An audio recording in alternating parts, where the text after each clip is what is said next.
Hello les livresques, bienvenue dans votre émission littéraire Portrait livresque. L'art de capturer l'essence d'une œuvre et transcender avec les mots. C'est toujours un plaisir, comme vous le savez, de vous retrouver parce que j'ai souvent hâte de vous partager mes découvertes livresques. Je reçois aujourd'hui Gabrielle Biloré-Ondo. Nous parlerons de son livre L'épine dans la chair, roman publié en 2023 à Onan Édition. Le texte a 110 pages qui vous parle ici de manipulation en milieu religieux. Et on va parler avec les églises dites éveillées. Restez câblés et allons-y découvrir l'histoire épineuse de Angèle, qui est le personnage central de ce livre. Clap sur l'auteur. Bonjour Gabrielle. Bonjour Orchidée. Bienvenue dans notre émission Portrait livresque. C'est un réel plaisir de te recevoir ici. Donc tu es avec nous aujourd'hui pour parler de ton livre L'épine dans la chair. Mais Gabrielle, toi qui es avant tout lectrice, quel genre de livre Gabrielle a l'habitude de lire? Alors Gabrielle en général s'intéresse beaucoup aux romans de science-fiction. J'aime bien ce qui parle du surnaturel, de l'imaginaire, du merveilleux, du fantastique. Donc, en général, je me tourne beaucoup vers les romans qui parlent de la science-fiction. De science-fiction en général. Au fantastique. Voilà. Et récemment, qu'est-ce que toi tu as lu? Alors, récemment, j'ai terminé le voleur d'ombre de Marc Lévy. Voilà. Et c'est un livre que tu recommandes? Oui, beaucoup. C'est un livre que je recommande beaucoup parce que c'est vrai qu'il a trait à la science-fiction, mais il parle aussi de nos démons. Bien sûr. Voilà, il parle de nos démons, il parle de nos blessures, de l'enfance, voilà.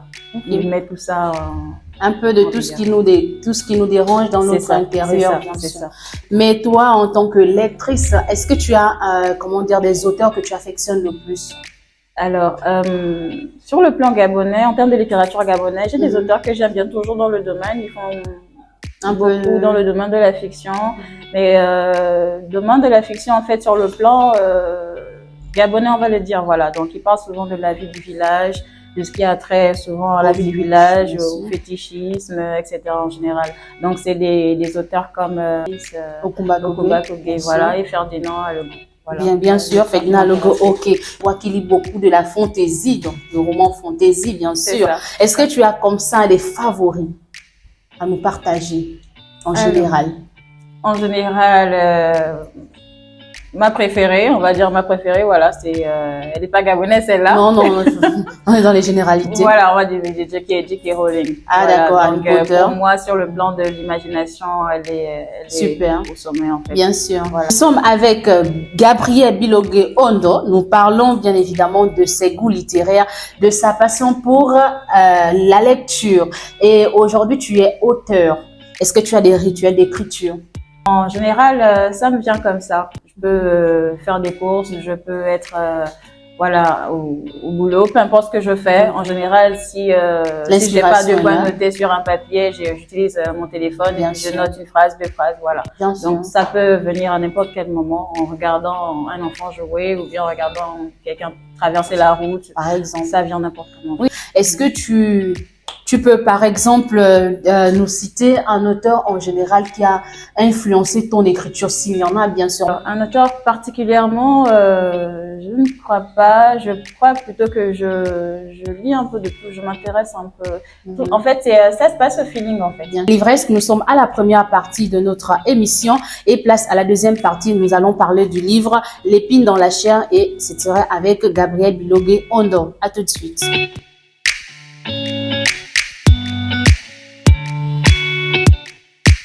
Nous sommes de retour et là c'est avec L'épine dans la chair. Je suis avec Gabrielle Biloré-Ondo. Nous parlons de L'épine dans la chair. Alors Gabrielle, tu es désormais auteur. Qu'est-ce que tu ressens après la publication d'un tel roman? Alors, comment tu te sens? Comment je me sens? Honnêtement, je peux vous dire honnêtement comment je me sens. J'ai pas l'impression d'avoir fait quelque chose d'extraordinaire, vous voyez. Et c'est vrai que je reçois beaucoup de félicitations de la part de mes proches, de mes amis et tout, mais je me dis en fait que ce que j'ai fait, c'est pas vraiment pour moi que je l'ai fait, mais c'est pour les autres que je l'ai fait. Parce que l'objectif en écrivant le livre n'était pas tant de valoriser Gabrielle Dulogué. En écrivant le livre, l'objectif était de passer un message. Voilà, de conscientiser les lecteurs. Voilà, c'était vraiment ça l'objectif du livre. Donc, c'est un peu ça. Bien sûr. Donc, l'épine dans la chair. Aujourd'hui, Gabrielle, tu nous produis un roman dans lequel tu abordes ici la question de manipulation en milieu religieux. Exactement. Pourquoi en fait avoir décidé de publier une telle histoire? Alors, ça m'a pris 2 ans pour l'écrire normalement. C'est un tout petit livre comme ça, on peut le lire en une journée, comme certains le disent. Oui, je pourrais le lire en une journée, oui. Mais il m'a pris 2 ans.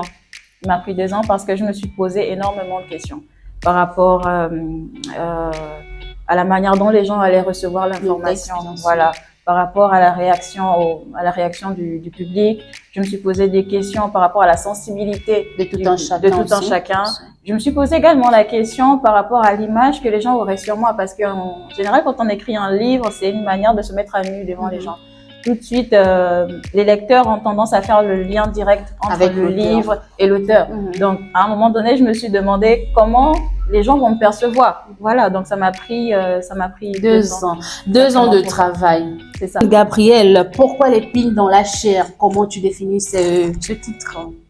Pourquoi l'épine dans la chair? Alors, pour moi, c'était le titre du livre. Pour moi, il était logique, en fait. D'accord. Il était logique parce que ça découle d'une expression que mon ex-mari employait souvent quand il parlait de moi. Et c'est un mot qui m'est resté vraiment au travers de la gorge. Donc, l'épine dans la chair, pour moi, c'est en fait comme, bien sûr, c'est pas une épine physique. On va dire, c'est une épine, on va le dire comme ça, psychologique. C'est quelque chose, c'est comme une tare, en fait. C'est quelque chose qui nous gêne, c'est quelque chose qui nous dérange, c'est quelque chose qui nous fait mal. Voilà, donc pour moi c'était logique d'utiliser ce titre-là. L'épine dans la chair. Voilà. Mais en utilisant l'expression qu'employait toujours ton ex-mari, est-ce que c'est pas aussi une autre manière pour toi aussi de t'infliger encore une douleur?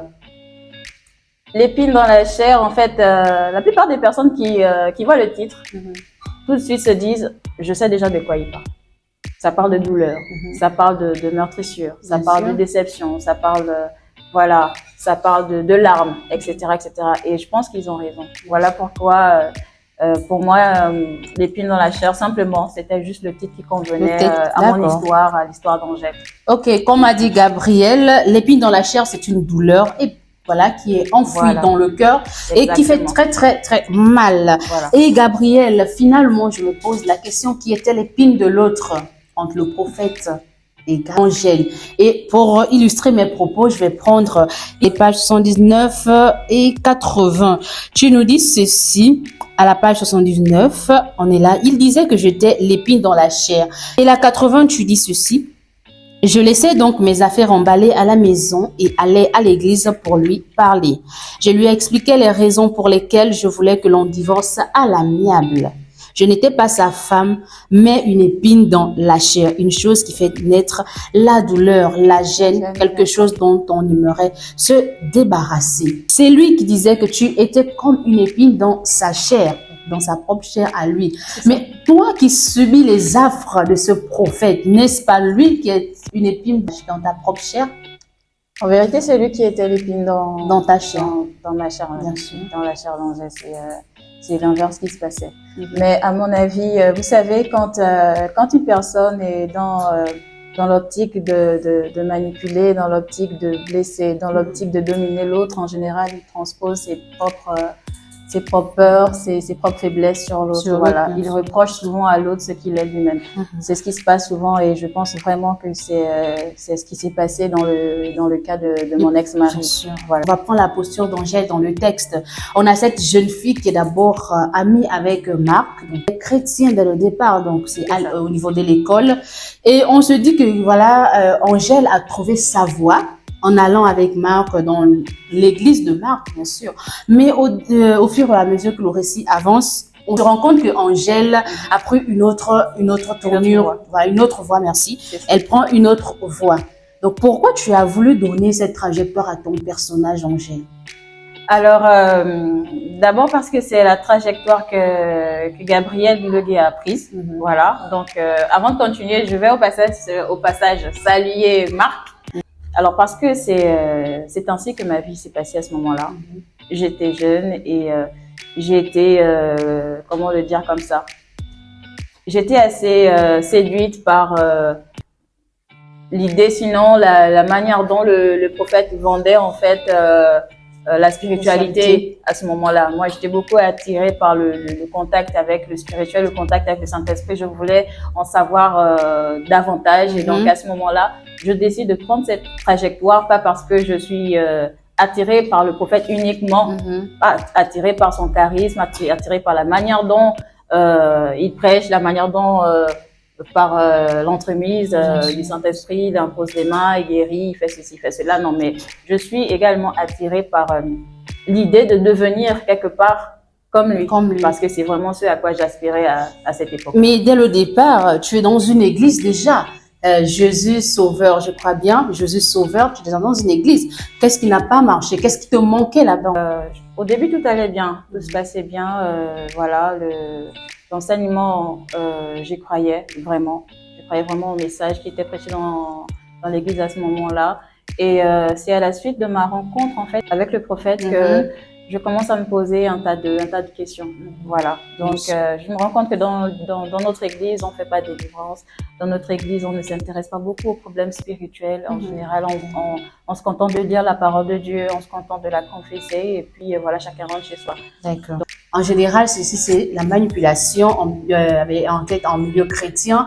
Ici, il y a ces prophètes, ces vendeurs d'illusions ici, les vendeurs de paroles, les vendeurs de spiritualité. Et là, les vendeurs de miracles, de guérison. Voilà, de guérison, bien sûr. Exactement. Et toi, aujourd'hui, pourquoi tu as décidé, en fait, d'aborder cette thématique?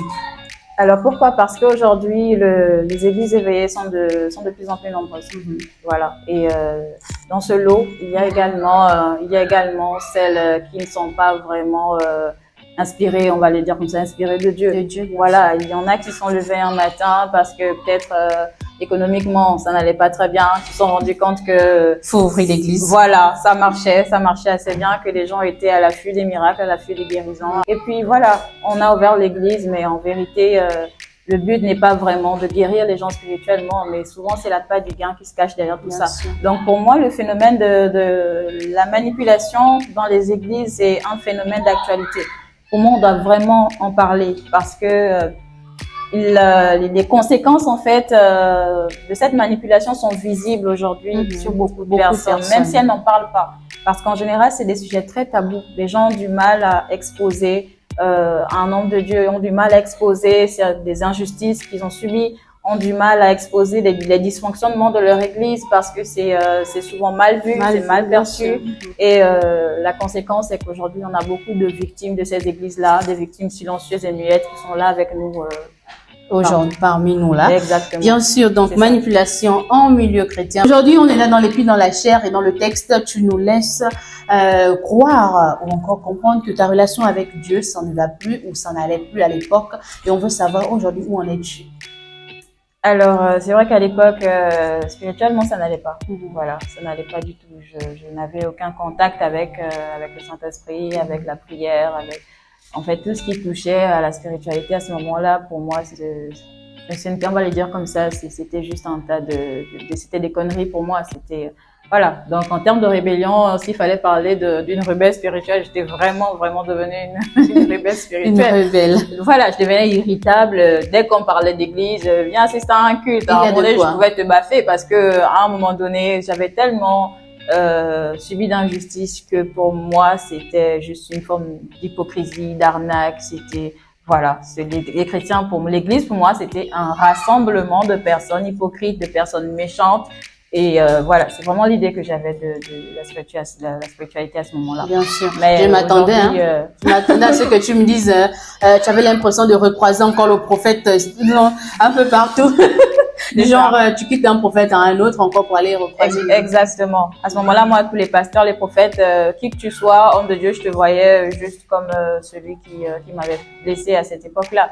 Donc, non, je ne m'intéressais pas à la spiritualité. Mais En grandissant, je vais le dire comme ça, avec un peu plus de maturité, j'ai réalisé que Dieu ne doit pas être mis dans le même sac que les hommes, en fait. Il n'est pas responsable de ce que les hommes font. Voilà, donc c'est ce que j'ai compris et ça m'a permis de renouer le contact avec le lui. Seigneur. Exactement. Et quelque part aussi de retrouver la paix, de pouvoir vivre tranquillement, d'avoir moins de hargne et de colère, en fait. Tu as produit le texte, l'épine dans la chair. Je subis les mêmes choses, je vis ça au quotidien. J'ai ce prophète dans ma vie et il est aussi une épine dans ma chair. Comment je vais réagir en fait? La solution, c'est simplement de s'éloigner. D'accord. Voilà. La seule façon qu'on a d'échapper à une relation toxique, d'abord, c'est de s'en éloigner. Simplement, c'est de s'en éloigner, c'est de prendre conscience que ce qu'on vit n'est pas normal. Voilà, c'est de reconnaître que ce qu'on vit n'est pas normal et de prendre du recul. Dans le pire des cas, vous rapprocher d'une instance juridique, dénoncer la personne à l'origine de cet abus.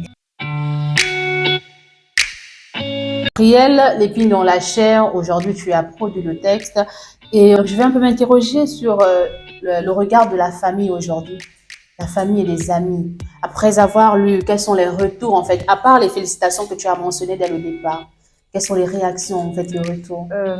À part les félicitations, les gens sont choqués.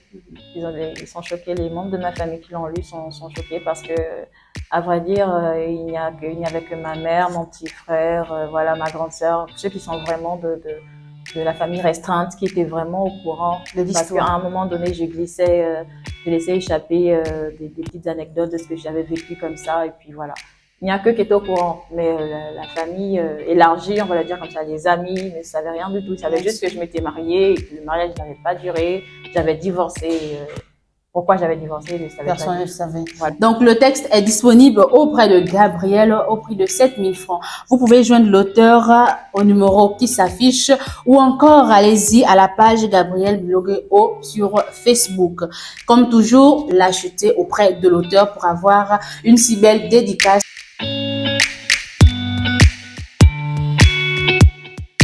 Gabrielle, nous sommes arrivés au terme de notre émission. Est-ce que tu as un mot à ajouter, quelque chose d'autre à nous partager? Alors, je crois que le plus essentiel a été dit aujourd'hui. Donc, le seul conseil que je peux donner à ceux qui regardent cette interview, bien sûr, c'est d'acheter le livre et je suis convaincue qu'il changera la vie d'une ou deux personnes. Voilà, c'est vraiment mon souhait, c'est vraiment ce que j'attends du livre en fait. L'épine dans la chair, comme je vous l'ai bien dit, il est disponible auprès de Gabrielle Biloreau. Donc, merci Gabrielle, c'était un plaisir de te recevoir sur mon noble plateau. Et de partager leur idée. Merci beaucoup. Les livresques, c'est par ici que s'achève cette rencontre. J'ai eu le plaisir de recevoir Gabrielle Biloreau, auteur du roman L'épine dans la chair. Le texte est disponible au Gabon, mais aussi sur Amazon. N'hésitez pas à aller y lire l'histoire d'Angèle.